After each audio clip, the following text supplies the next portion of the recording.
ओम शांति। ओम शांति। ओम शांति दीदी। ओम शांति। बुद्धि को चारों तरफ से हटाकर बिल्कुल रिलैक्स होकर बैठे। पूरा ध्यान भ्रिकुटी के मध्य में। यमोजात्मक स्थान है।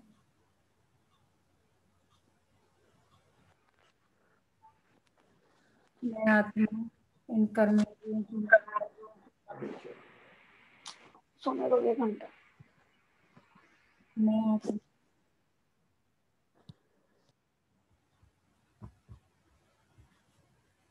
शांत स्वरूप हूँ।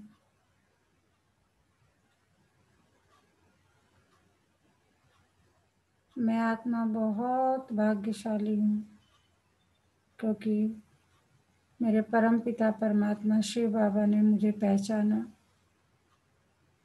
मैं कोटों में कोई और कोई में कोई भाग्यशाली आत्मा हूँ।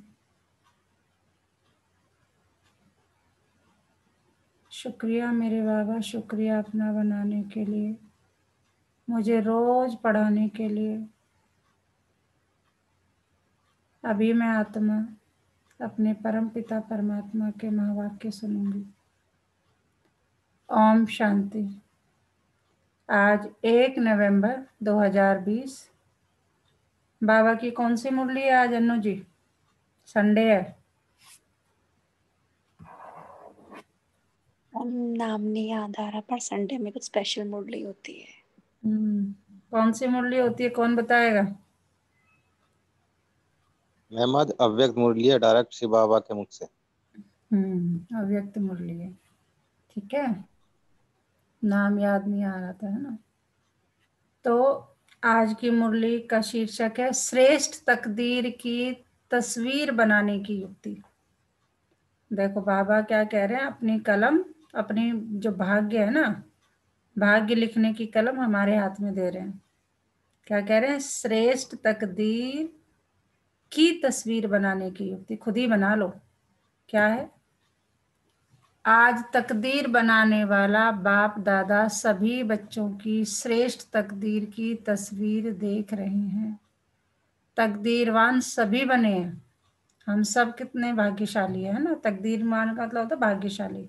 हम सब है क्योंकि हम बाबा के बच्चे बने। शिव परमात्मा ने हमें खुद पहचाना है। कोटों में कोई और कोई में भी कोई हम आत्माएं हैं जिसे रोज बाबा पढ़ाते ही जाते हैं, भरते ही जाते हैं ज्ञान से भरपूर, शक्तियों से भरपूर कर। तो तकदीरवान तो हम हैं ही। बाबा कह रहे हैं तकदीरवान सभी बने, लेकिन हर एक के तकदीर के तस्वीर की झलक अपनी अपनी है। जैसे कोई भी तस्वीर बनाने वाला तस्वीर बनाते हैं तो कोई तस्वीर हजारों रुपए के दाम के अमूल्य होती है, कोई साधारण भी होती है। यहाँ बाप दादा द्वारा मिले हुए भाग्य को, तकदीर को तस्वीर में लाना अर्थात प्रैक्टिकल जीवन में लाना है। इसमें अंतर हो जाता है। तकदीर बनाने वाले ने एक ही समय और एक ने ही सभी को तकदीर बांटी।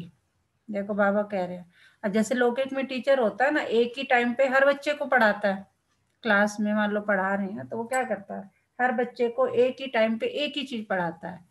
तो बाबा कह रहे हैं कि तकदीर बनाने वाले ने एक ही समय और एक ने ही सभी को तकदीर बांटी, लेकिन तकदीर की तस्वीर में लाने वाली हर आत्मा भिन्न भिन्न होने के कारण जो तस्वीर बनाई है उसमें नंबरवार दिखाई दे रहे हैं।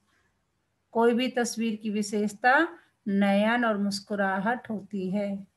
किसी भी तस्वीर की विशेषता, कोई भी हम अगर देखेंगे, अगर कोई फेस हम देख रहे हैं, उस तस्वीर की विशेषता क्या होती है? उसकी आंखें कैसी है, किस तरह से देख रही है ना, और उसकी मुस्कुराहट। इन दो विशेषताओं से ही तस्वीर का मूल्य होता है। तो यहाँ भी तकदीर के तस्वीर की यही दो विशेषताएं हैं। नयन अर्थात रूहानी, विश्व कल्याणी, रहम दिल, पर उपकारी दृष्टि। देखो आंखों की क्या तुलना की है बाबा ने कि नयन का मतलब क्या है यहाँ पर कि रूहानी, विश्व कल्याणकारी, की हमारी आंखें हमेशा विश्व कल्याण के बारे में सोचती हैं, देखती हैं। रहम दिल, किसी को देख के हमें रहम आता है। पर उपकारी, दूसरों का उपकार, जरा सा कुछ भी अच्छा मिले बांटते चलो, अपना कल्याण करो, दूसरों का कल्याण करो। अगर दृष्टि में यह विशेषता है तो भाग्य की तस्वीर श्रेष्ठ है। मूल बात है दृष्टि और मुस्कुराहट, चेहरे की चमक। यह है सदा संतुष्ट रहने की, संतुष्टता और प्रसन्नता की झलक। इसी विशेषताओं से सदा चेहरे पर रूहानी चमक आती है, रूहानी मुस्कान अनुभव होती है। यह दो विशेषताएं ही तस्वीर का मूल्य बढ़ा देती है। तो आज यही देख रहे, तस्वीर की, तकदीर की तस्वीर तो सभी ने बनाई है, तस्वीर बनाने की कलम बाप ने सबको दी है। बाबा ने कह दिया ठीक है बना लो अपनी अपनी तस्वीर, कलम हमारे हाथ में है। वह कलम है कौन सी? श्रेष्ठ स्मृति, श्रेष्ठ कर्मों का ज्ञान, श्रेष्ठ कर्म और श्रेष्ठ संकल्प अर्थात स्मृति।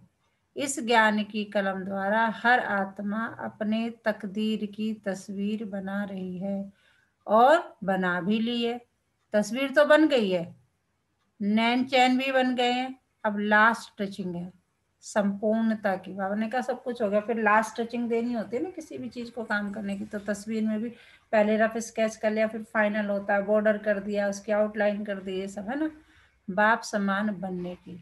बाबा कह रहे हैं नैन चैन भी बन गए हैं, अब लास्ट टचिंग है संपूर्णता की, यानी बाप समान बनने की।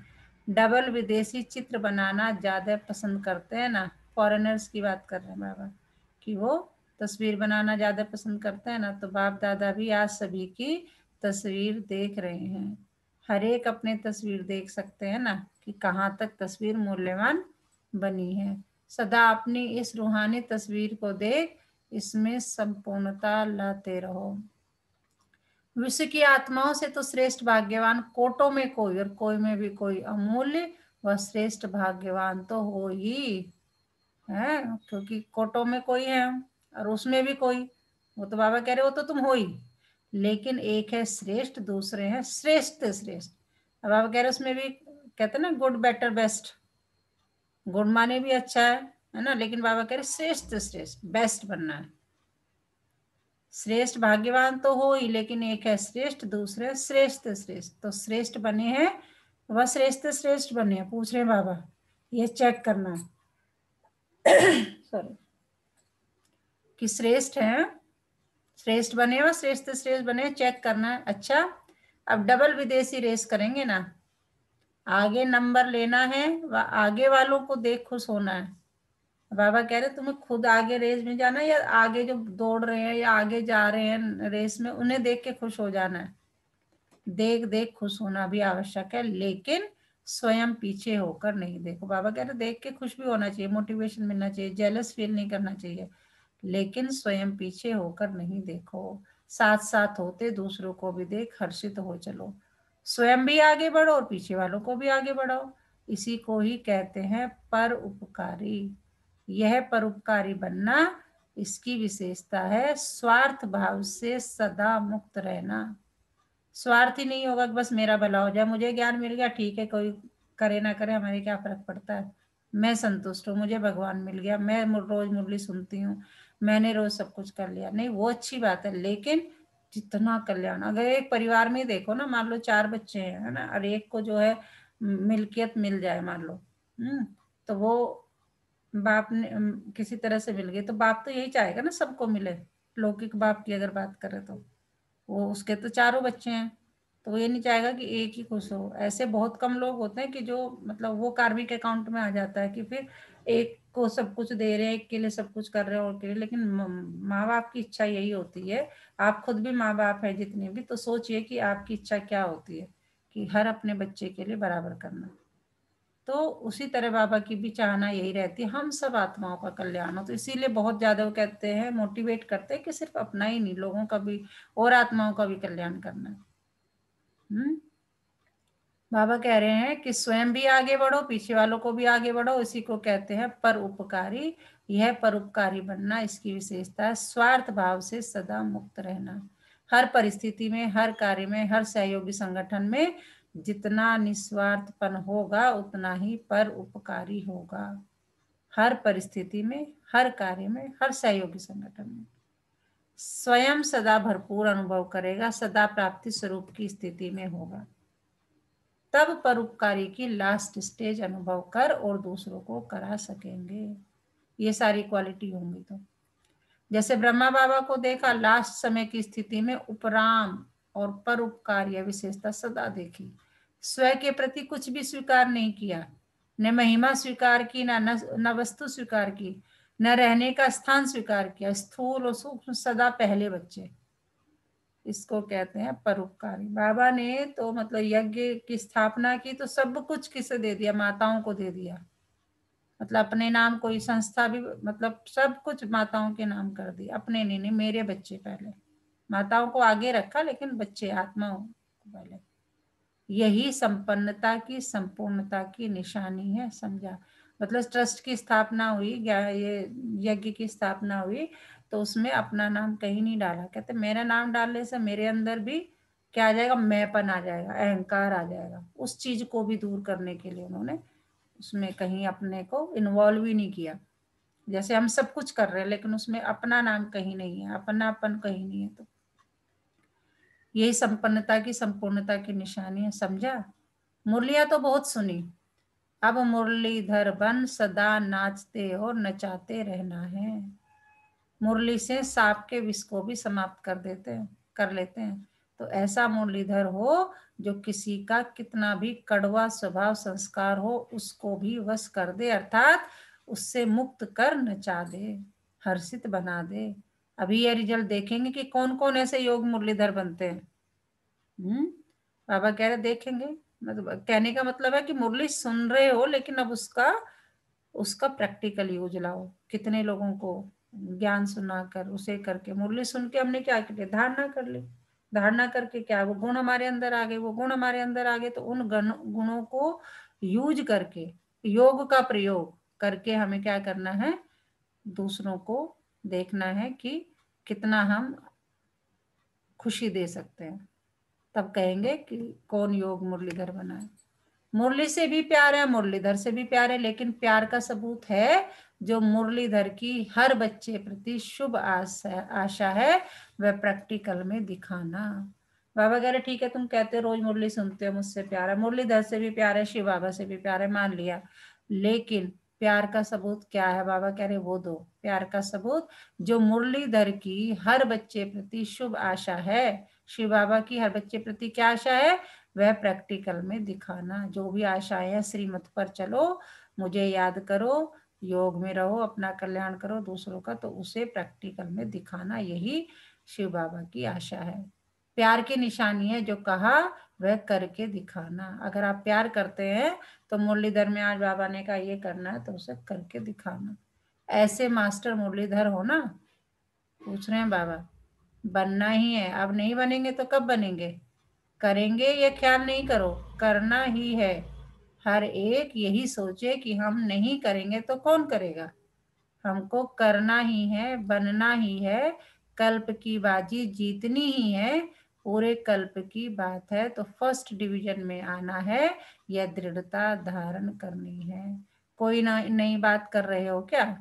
कितनी बार की हुई बात को सिर्फ लकीर के ऊपर लकीर खींच रहे हो। बाबा कह रहे तुम पहली बार थोड़ी कर रहे हो, कल्प कल्प पता नहीं कितने कल्प करते जाए आए हो तुम। तो कह रहे हैं कि सिर्फ लकीर के ऊपर लकीर खींच रहे हो, ड्रामा की लकीर खींची हुई है, नई लकीर भी नहीं लगा रहे हो। जो सोचो कि पता नहीं सीधी होगी व नहीं। कल्प कल्प की बनी हुई प्रारब्ध को सिर्फ बनाते हो क्योंकि कर्मों के फल का हिसाब है। बाकी नई बात क्या है? ये तो बहुत पुरानी है, हुई पड़ी है। यह है अटल निश्चय। बाबा कह रहे तुम तो कदम उठाओ, करने वाला तो मैं बैठा हूं, और कुछ सोचो मत कि क्या होने वाला है ना, करते चलो। तो उसी को अटल निश्चय कहा जाता है कि मेरे बाबा का फरमान है, होना ही है तो हुआ पड़ा है, बस मुझे एक कदम उठाना है। इसको दृढ़ता कहते हैं, इसको तपस्वी मुहूर्त कहते हैं। हर संकल्प ने दृढ़ता माना तपस्या। तपस्या का मतलब ये नहीं कि जंगलों में जाके, गुफाओं में जाके बैठो और वो तपस्या नहीं। दृढ़ता कि ये मुझे करना है। हम जैसे दृढ़ता लाते हैं, कहते हैं ना ये तो बड़ी भैया तपस्या करते हैं कि 10-10 दिन के व्रत रख लेते हैं या हफ्ते में 4 व्रत रखते हैं। बाबा कहते हैं अब वो भी एक मतलब ठीक है, क्या है वो तपस्या, क्यों कहते हैं? क्योंकि उनमें दृढ़ संकल्प है कि मुझे 4 दिन भूखा रहना है, 4 दिन मुझे ये चीज नहीं खानी है, 4 दिन मुझे ये नहीं करना है। या हम जब भक्ति मार्ग में थे तो क्या क्या करते थे हम? परिक्रमा करते थे, ये करते थे, पैदल यहाँ तक जाएंगे, घुटनों के बल जाएंगे। भक्ति मार्ग में और लोगों को भी देखते हैं, हम लोग भी पहले करते थे, तो वो भी तो एक तरह की तपस्या हम उसे बोलते थे। तप मतलब कि हमने बड़ा तप किया है, वो भी दृढ़ संकल्प है, लेकिन उससे प्राप्ति क्या है? तो बाबा कह रहे हैं कि दृढ़ता, इसको दृढ़ता कहते हैं, इसको तपस्वी मुहूर्त कहते हैं। हर संकल्प में दृढ़ता माना तपस्या। अच्छा, बाप दादा हाईएस्ट होस्ट भी है और गोल्डन गेस्ट भी है। बाप दादा हाईएस्ट होस्ट भी है और गोल्डन गेस्ट भी है। होस्ट बनकर भी मिलते हैं, गेस्ट बनकर आते हैं, लेकिन गोल्डन गेस्ट है, चमकीला है ना। गेस्ट तो बहुत देखे, लेकिन गोल्डन गेस्ट नहीं देखा। जैसे चीफ गेस्ट को बुलाते हो तो वह थैंक्स देते हैं। तो ब्रह्मा बाप ने भी होस्ट बन इशारे दिए और गेस्ट बन सबको मुबारक दे रहे हैं। जैसे कोई चीफ गेस्ट आता है ना, जो अपने भाषण में कहता है कि मुझे बुलाने के लिए धन्यवाद, दिस और दैट, तो बाबा वही कह रहे हैं। तो ब्रह्मा बाप ने भी होस्ट बन इशारे दिए और गेस्ट बन सबको मुबारक दे रहे हैं। जिन्होंने पूरी सीजन में सेवा की उन सबको गोल्डन गेस्ट के रूप में बधाई दे रहे हैं। सबसे पहली मुबारक किसको? निमित्त दादियों को। बाप दादा निर्विघ्न सेवा के समाप्ति की मुबारक दे रहे हैं। मधुबन निवासियों को भी निर्विघ्न हर्षित बन मेहमान निवाजी करने की विशेष मुबारक दे रहे हैं। भगवान भी मेहमान बन आया तो बच्चे भी। जिसके घर में भगवान मेहमान बनकर आवे वह कितने भाग्यशाली है। रथ को भी मुबारक है। रथ का मतलब जिसके तन में आके बाबा बाप दादा ज्ञान सुनाते हैं। क्योंकि यह पाठ बजाना भी कोई कम बात नहीं। इतनी शक्तियों को इतना समय प्रवेश होने पर धारण करना यह भी विशेष पाठ है। हमारी बॉडी में बाप दादा की मतलब आत्मा आकर किसी की बॉडी में दो मतलब समय तक उनको सहन करना है ना, वो भी एक विशेष पाठ है। तो क्या सुनाया अनुजी बाबा ने अभी तक? मैम बाबा जी बताते हैं कि हम बहुत भाग्यवान हैं, हमारी तकदीर बहुत अच्छी है कि हमें रूहानी पाठ सुनने का मौका मिला है। दूसरा ये भी बताया कि हम अब जो हमारी तस्वीर है ये हम खुद ही बनाते हैं और इसमें जो विशेषताएं हैं वो आंखें और मुस्कुराहट से पता चलती है। बिल्कुल बोलते हैं कुछ बयां कर देती हैं, तो वही बात उन्होंने बोली है। और दूसरा बाबा जी ने ये भी बताया है कि जितना आप ज्ञान लेते हो आप दूसरों परोपकारी बनो, दूसरों को भी दो, अपना कल्याण करो, स्वयं का कल्याण करो और दूसरों को भी दो। अगर आप खुद मतलब सेल्फिश वाली भावना नहीं रखनी है कि मेरा ही मेरा मेरा, सबके साथ सब कुछ बांट के चलना है। बिल्कुल बिल्कुल। और बाबा जी ने लास्ट में ये भी बताया है कि वो ही होस्ट हैं और वो ही गोल्डन गेस्ट है। हाँ जी, हाँ जी, बिल्कुल। और बाबा हम सबको बधाई दे रहे हैं ना। हाँ जी, अब बाबा कह रहे हैं कि इतनी शक्तियों को इतना समय प्रवेश होने पर मतलब गुलजार दादी को थैंक यू बोल रहे हैं, क्योंकि उनके रथ में आकर, उनके शरीर में आकर बाप दादा ज्ञान सुनाते हैं, तो रथ को भी मुबारक है ना। तो इतनी शक्तियों को इतना समय प्रवेश होने पर धारण करना यह भी विशेष पाठ है। लेकिन यह समाने की शक्ति का फल आप सबको मिल रहा है। तो समाने की शक्ति की विशेषता से बाप दादा की शक्तियों को समाना यह भी विशेष पाठ कहो व गुण कहो। तो सभी सेवाधारियों में यह भी सेवा का पाठ बजाने वाली निर्विघ्न रही, इसके लिए मुबारक हो और पद्मा पदम थैंक्स। डबल विदेशियों को भी डबल थैंक्स, क्योंकि डबल विदेशियों ने मधुबन की शोभा कितनी अच्छी कर दी। ब्राह्मण परिवार के श्रृंगार डबल विदेशी हैं। ब्राह्मण परिवार में देश वालों के साथ विदेशी भी हैं, तो पुरुषार्थ की भी मुबारक और ब्राह्मण परिवार का श्रृंगार बनने की भी मुबारक। फॉरेनर्स को थैंक यू बोल रहे हैं बाबा कि तुम लोगों ने आकर श्रृंगार कर दिया मधुबन का। पांडव भवन में जो स्थान है ना, उसका नाम मधुबन है, जो पूरा कैंपस बना हुआ है। तो मधुबन परिवार की विशेष सौगात, इसलिए डबल विदेशियों को डबल मुबारक दे रहे हैं।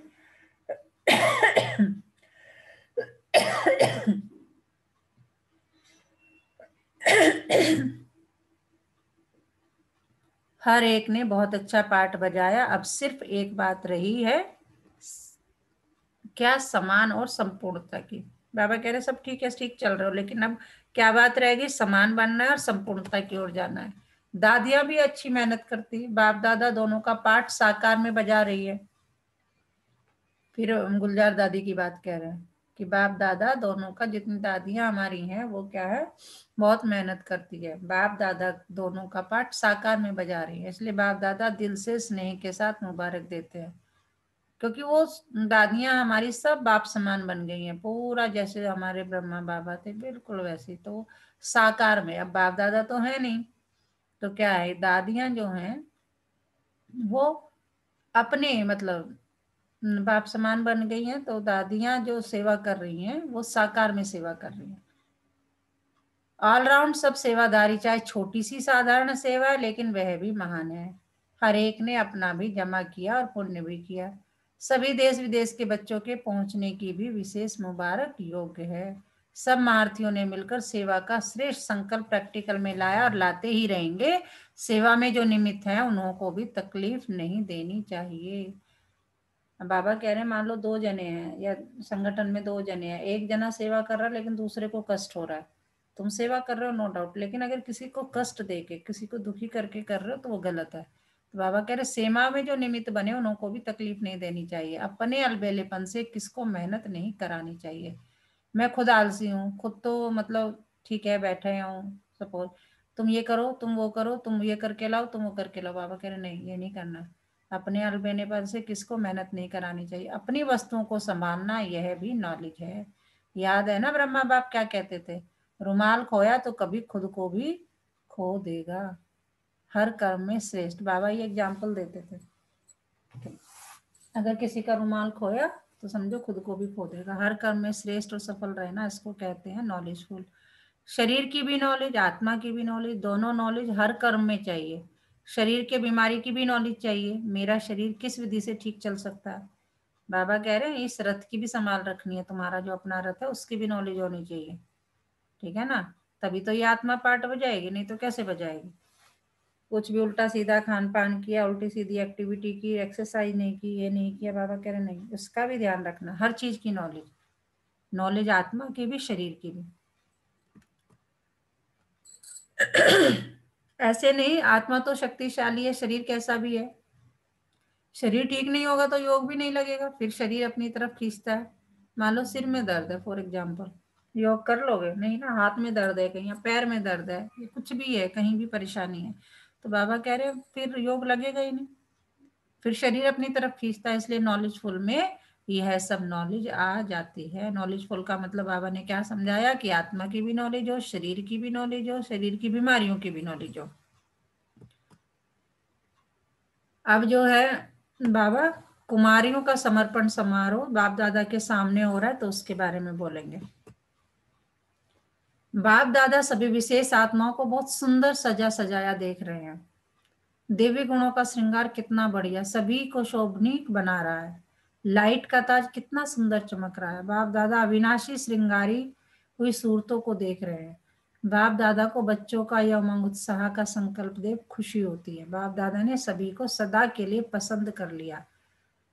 आपने भी पक्का पसंद कर लिया है ना। बाबा पूछ रहे हैं जो समर्पित होती हैं सेंटर पे बहनें, है ना, तो उनका समर्पण समारोह मतलब एक प्रॉपर वे में समर्पण समारोह होता है कि हम जो है मतलब डॉक्यूमेंटेशन के साथ होता है ना, और पूरा एक बहुत अच्छा फंक्शन रखा जाता है। तो उसमें बाबा बोल रहा है, तो बाबा पूछ रहे हैं कि बाप दादा ने तो आपको पसंद कर लिया, क्या आपने भी पक्का पसंद कर लिया है? दृढ़ संकल्प का हथियाला बंध गया। जो हम ये बांधते हैं ना हाथ में, जब यज्ञ करते हैं या कुछ करते हैं तो हाथ में क्या बांधते हैं, बताओ जरा। यज्ञ जब करते हैं तो हाथ में क्या बांधते हैं? यज्ञ करते समय पंडित जी क्या बांधते हैं हाथ में? मैम मौली।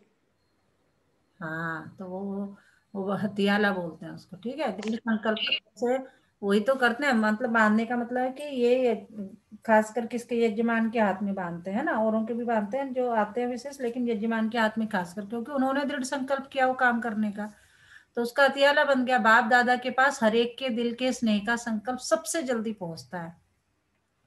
अभी संकल्प में भी यह श्रेष्ठ बंधन ढीला नहीं होगा, इतना पक्का बांधा है ना। पूछ रहे हैं बाबा की जो हथियाला बांधा है कि अब संकल्प में कभी दिल में नहीं आएगा कि अरे ये करूं ना करूं, क्या हुआ, ये डिसीजन सही लिया मैंने या नहीं लिया। तो बाबा कह रहे अभी संकल्प में भी यह श्रेष्ठ बंधन ढीला नहीं होगा। बाबा के साथ बंधन बंध गया तो बंध गया।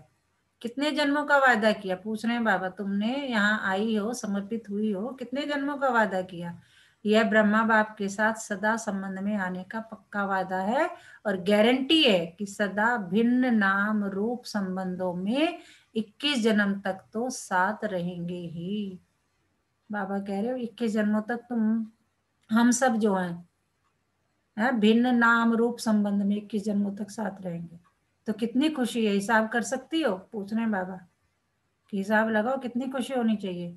इतना हिसाब निकालने वाला कोई नहीं निकला है।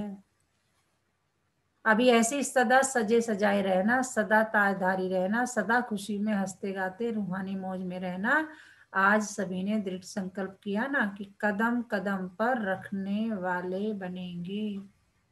वह तो स्थूल पांव के ऊपर पांव रखती हैं, दिखाते हैं ना, जब कोई शुभ कार्य होता है तो कदम पर कदम रख कर चलते हैं। तो बाबा कह रहे वो तो स्थूल पांव के ऊपर पांव रखते हैं, लेकिन आप सभी संकल्प रूपी कदम पर कदम रखने वाले। जो बाप का संकल्प, वह बच्चों का संकल्प, ऐसा संकल्प किया। पूछ रहे हैं बाबा एक कदम भी बाप के कदम के सिवाय यहाँ वहां का न हो। समझाने भी दे रहे हैं कि ऐसा नहीं है कि चलो एक ही कदम तो बाहर किया, नहीं, हर संकल्प समर्थ करना, अर्थात बाप के समान कदम के पीछे कदम रखना। ठीक है। अच्छा, विदेशी भाई बहनों से, जैसे विमान में उड़ते उड़ते आए, ऐसे बुद्धि रूपी विमान भी इतना ही फास्ट उड़ता रहता है ना। अब जो फॉरेनर्स आए हैं वो तो सारे क्या है, बाई एयर आए हैं, तो कह रहे जैसे विमान में उड़ते उड़ते आए हो, ऐसे बुद्धि रूपी विमान भी इतना ही फास्ट उड़ता रहता है ना। क्योंकि ये विमान सरकमस्टांस के कारण नहीं भी मिले। किसकी बात कह रहे, जिसमें चल के आए हो, कि किसी वजह से कोई जैसे आजकल कोरोना में हो रहा है, नहीं चल रहे विमान, कि किसी सरकमस्टांस के कारण नहीं भी मिले, लेकिन बुद्धि रूपी विमान सदा साथ है, सदा शक्तिशाली है, तो सेकंड में जहां चाहे वहां पहुंच जाए। अभी मान लो मुझे मधुबन जाना, मैं यहाँ बैठी हूँ, मैं बाबा के पास मधुबन में जाके, इसी को तो मनसा सेवा कहते हैं। आप अपने घर में बैठे हैं, आपको अपने मम्मी पापा से, मान लो आप दूर हो, आपको अपने मम्मी पापा से, तो बैठो बुद्धि में याद करो, पहुंच गए 1 सेकंड में। तो बाबा कह रहे हैं तो इस विमान के मालिक हो ना। कौन से विमान के, बुद्धि रूपी जो सदा यह बुद्धि का विमान एवर रेडी हो, अर्थात सदा बुद्धि की लाइन क्लियर हो, बुद्धि सदा ही बाप के साथ शक्तिशाली हो, तो जब चाहेंगे तब सेकंड में पहुंच जाएंगे। जिसका बुद्धि का विमान पहुंचता है उसका यह भी विमान चलता है। बुद्धि का विमान ठीक नहीं तो यह विमान भी नहीं चलेगा। तो बाबा ने फॉरेनर्स को भी, डबल विदेशी भाई बहनों को भी बता दिया भैया क्या करना है। अच्छा, अब पार्टियों से बात कर रहे हैं बाबा। मतलब जब बाबा मिलन होता है ना, तो सामने टर्न होता है, जैसे कि मैंने आपको पहले भी बताया, आप लोग मोस्टली नहीं है इसलिए बताना पड़ता है कि अब जैसे टर्न होता है, एक साथ तो पूरा देश विदेश नहीं पहुंच सकता। अब जैसे मान लो मंथ वाइज होता है, अक्टूबर में इस मान लो दिल्ली का टर्न है, ठीक है, नवंबर में जो है महाराष्ट्र का टर्न है, दिसंबर में जो है, मतलब नॉट ओनली वन स्टेट, 2-3 से ज्यादा होते हैं ऐसे, उसमें एक एक मान लीजिए दिल्ली है और उसके साथ साथ यूएस ले लिया, यूके ले लिया, जापान ले लिया, जर्मनी ले लिया, वो ले लिया, इस तरह से टर्न होता, नहीं तो पता ही नहीं चले कौन आ रहा है, कैसे आ रहा है, कब आ रहा है। तो प्रॉपर वे में, मतलब अरेंजमेंट के हिसाब से ये होता है। तो बाबा कह रहे हैं पार्टियां सामने बैठी हैं, मतलब जो भी सामने आया है, जो भी जिस भी मतलब उसका टर्न है, देश विदेश का टर्न है, उसकी बात कर रहे हैं। सदा अपने को राजयोगी श्रेष्ठ आत्मा अनुभव करते हो, पूछ रहे हैं बाबा। राजयोगी अर्थात सर्व कर्मेंद्रियों के राजा। राजा बन कर्मेंद्रियों को चलाने वाले, नेकी कर्मेंद्रियों के वश चलने वाले। जो कर्मेंद्रियों के वश चलने वाले हैं उनको प्रजा योगी कहेंगे, राजयोगी नहीं। जब ज्ञान मिल गया कि यह कर्मेंद्रियां मेरे कर्मचारी हैं, मैं मालिक हूं, तो मालिक कभी सेवादारियों के वश नहीं हो सकता। कितना भी कोई प्रयत्न करे, लेकिन राजयोगी आत्माएं सदा श्रेष्ठ रहेंगी। अब बाबा कह रहे, मान लो फॉर एग्जाम्पल हमारे घर में काम वाली हमने रखी हुई है या कोई सहयोगी रखा हुआ है, कि या हम भी कहीं ऑफिस में काम करते हैं, हमारे भी बॉस है, तो हम बॉस के हिसाब से चलेंगे कि बॉस हमारे हिसाब से चलेगा, तो वो डिसाइड करना। तो बाबा कह रहे हैं कि ये कर्मेंद्रिया, तुम कर्मेंद्रियों के राजा है कि कर्मेंद्रिया तुम्हारी राजा है। तो बाबा कह रहे कितना भी प्रयत्न करें, लेकिन राजयोगी आत्माएं सदा श्रेष्ठ रहेंगी। सदा राज्य करने के संस्कार अभी राजयोगी जीवन में भरने हैं। कुछ भी हो जाए, यह टाइटल अपना सदा याद रखना कि मैं राजयोगी हूँ। सर्वशक्तिमान का बल है, भरोसा है तो सफलता अधिकार रूप में मिल जाती है। अधिकार सहज प्राप्त होता है, मुश्किल नहीं होता। सर्व शक्तियों के आधार से हर कार्य सफल हुआ ही पड़ा है, क्योंकि कराने वाला तो कौन है? हम तो सिर्फ निमित्त बने हैं, करने वाला तो बाबा बैठा है। सदा फिक्र रहे कि मैं दिल तक नशीन आत्मा हूं। यह फकुर अनेक फिक्रों से पार कर देता है। फकुर नहीं तो फिक्र ही फिक्र है। मतलब ये फकुर का मतलब होता है ये आपको मतलब वो होना चाहिए, नशा रहना चाहिए कि नहीं, मैं मेरे साथ कौन है? मेरे साथ मेरा परमपिता परमात्मा शिव बाबा है। तो ये फकुर अगर होगा, ये अगर आपके पास निश्चय होगा, ये इस तरह का वो होगा, तो आपको फिक्र नहीं होगी, कोई टेंशन नहीं होगी कोई। तो बाबा कह रहे फकुर नहीं तो फिक्र भी नहीं। तो सदा फकुर में रहे, वरदानी बन, वरदान बांटते चलो। स्वयं संपन्न बन, औरों को संपन्न बनाना है। औरों को बनाना अर्थात स्वर्ग के सीट का सर्टिफिकेट देते हो, कागज का सर्टिफिकेट नहीं, अधिकार का। समझ रहे हो दूसरों को बनाने का कितना मतलब है? हर कदम में पद्मों की कमाई जमा करने वाले अखुट खजाने के मालिक बन गए। ऐसे खुशी का अनुभव करते हो? बाप के बने हो तो लगता है कि मैं तो जो है न, हर कदम में पद्मों की कमाई, मैं एक कदम उठाऊंगा तो मुझे पद्म गुना मिलना ही मिलना है। अखुट खजाने मतलब, अखुट खजाने का मतलब क्या होता है? अखुट का मतलब जिसकी कोई सीमा नहीं, मतलब भरपूर खजाना। ऐसे खुशी का अनुभव करते हो, क्योंकि आजकल की दुनिया है ही धोखेबाज। धोखेबाज दुनिया से किनारा कर लिया, धोखे वाली दुनिया से लगाव तो नहीं।